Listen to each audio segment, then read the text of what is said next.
Boom. Biddly boat. Yes, yeah. Here we go. There ain't nobody down around here. Look at this. Look at the state of it. I last wore it last night once. She said, Carl, can I wear it? So sorry, Ming. It's been ruined, but I thought I'd put it on in its ruined state just to really get stuck into Andy Rowe and really frustrate him in every single which way. So now not only have I overworn, now, this clearly needs a wash and I'm still wearing it. So how about that? Hobo's up in this bitch. But that's not why we're here. You know what time it is. Get that badger in and on and over here to move back to get his greatness in. I want to just briefly chat before the underlap tonight. I'll be on about 9 o'clock, I think, boys. 9, half 9. If we plan for 9, I'll be there for half 9. I'm going to go out for a few beers this afternoon. Keep liking and subscribing. Appreciate every which one of you. I just want to do a quick shit vid on Calvert Lewin because I made my thoughts relatively clear over the past few months, but I would like to just have a bit of a dig slightly deeper into my actual thoughts. Made a joke yesterday about everybody being depressed that Calvert Lewin's on his way, and then a few people have taken the comment far too serious. I don't know whether some people just don't either watch the channel or don't understand me. Do you know what I mean? I was only playing. It's just, there's a general consensus. It's divided opinion, this, isn't it? And I sort of understand why, people are bringing up Bamford again when it suits them. Now, saying like, so people are, having crazy reactions to the fact that we're signing Calvert Lewin, and then saying that it's not good enough. And then in the same breath saying that it's a massive upgrade on Bamford, which you'd probably, I don't know, would you argue it is? I don't know, when was the last time Calvert Lewin had an unbelievable season? Back in 2001 or something it was. I'm up for it. My point being, I'd still, while ever Bamford's here, I'd still have him on the bench. I think they'll probably share it out. I think it'll be Calvert Lewin, obviously Peru, Parisli and Nemecha. And I think they'll just share the number 9 spot. I'm hopeful that the injury worries that we do have with Calvert Lewin, which I understand people that do have the worry with him, I'm hoping that it's not too, we're not over-reliant on him. And I think Farke's quite good in previously, seems to, with his man management that everybody thinks he doesn't have. He doesn't tend to rush players into the side. He did it with Bamford, didn't he, where we got a 10, 15 game stretch out of Bamford. Well, if you did that with Calvert Lewin this season, we're probably going to be in quite a good place, are we? I think his injury record's a little bit over-egged as well, although he has been blighted with injury, and they tend to be like hamstring injuries and stuff. So it takes a while to get back up to full pace as well, which tends to be the problem with it. So he does have appearances when back. He's had long stints out. But when your appearances, when you get back, it's like, are you ready? And that's what I'm saying. If he picks up a knock, I'm hopeful that Farke will just really get on the back burner with him and just say, no, just wait until you are like 100%. I don't want to I'm not going to force 20 minutes out of you or force a start and then, he breaks down again.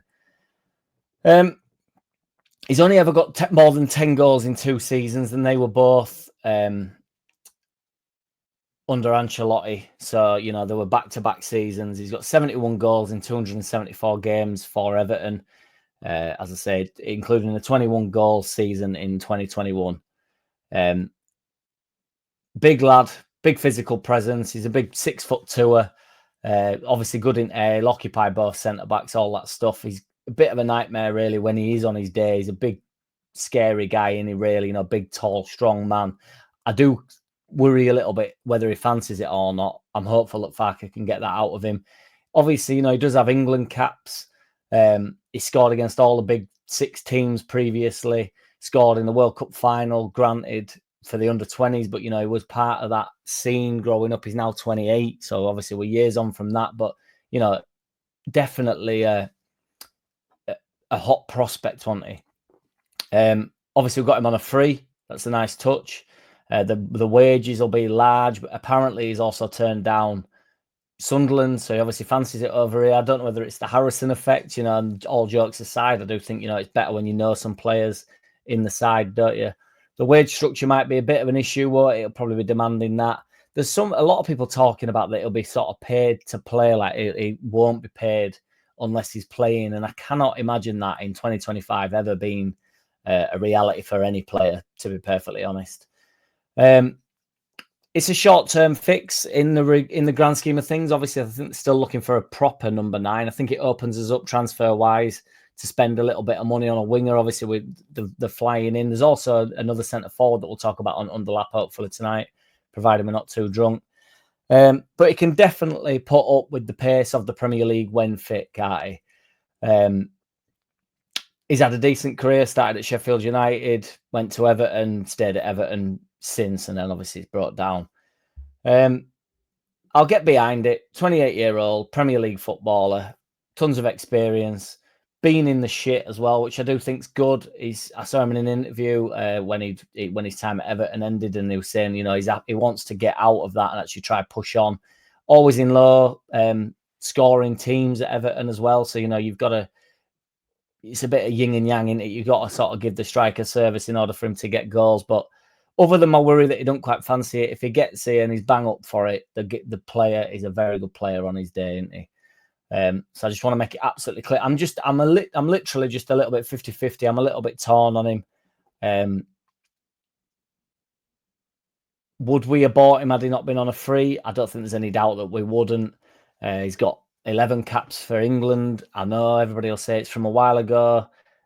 This is why I'm so torn on it. He still probably thinks he can get back in contention for the England side. Probably still has ambitions of that. He is only 28, which is only, you sort of meant to be coming towards like the prime of your life, aren't you, when you're 28? 28 to 31 really is a footballer's peak, isn't it? Or, it should be, providing tends to be things like injuries that sort of mess that up. So what are your thoughts on Calvert Lewin? I know we had it yesterday a little bit, but I just wanted to just do a video on him and try and make it a little bit, be a bit more sensible on the channel for once, and try and make it actually clear that I'm just torn on it. I don't know. I'll be so up for it when he gets here. When I see him play, I'll be bang behind it. What's the point in not being? I've had a lot of comments saying, what's the point in not being? And I fully agree. There is no point not getting behind this player. We might not be over-reliant on him. I think on his day, he's the best number 9 we'll have. But if it's not his day, we need to be... If we don't have him, that's not the excuse to not have him. Do you know what I mean? It's like, if you're going to say, well, on his day, he's the best 9 that we've currently got. But with his injury record and the fact that he might not be able to do it in every single game, what's the point in having him? It's like, well, so you don't want him on that basis. That's why I'm so torn. That's why if he gets here and the club have gone with it and Fucker's happy with it, I'm going to go for it. See if he can get some goals. It's not just about goals either, is it? Let's have it right. He's a big target man. Wingers in behind him. We've got some fast wingers. If we do buy a couple of wingers, we're probably going to be going that way out anyway, where it will be a bit more of a hit man, a bit more of a target man. I don't know. I'm up for it. Let's have a look at him. He seems like a nice lad. I know he's had a bit of piss taken out of him for his wearing dresses and what have you, but there's no real reports of him being, a bad boy or all, is there? Where's he from? Where was he born? Big lad. Started at Sheffield, didn't he? But that doesn't obviously... I don't mean he's from there, but I don't know where he's from. Eggs is eggs. We don't need to know where he's from, do we? Somebody tell me where he's from. 9 o'clock tonight, 9:30 for the underlap.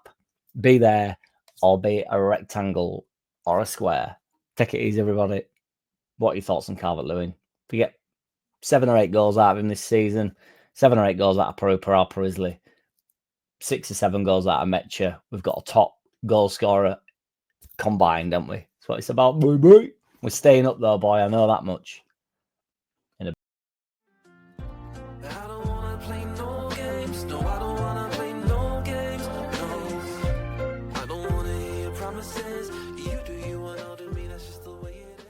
Boom.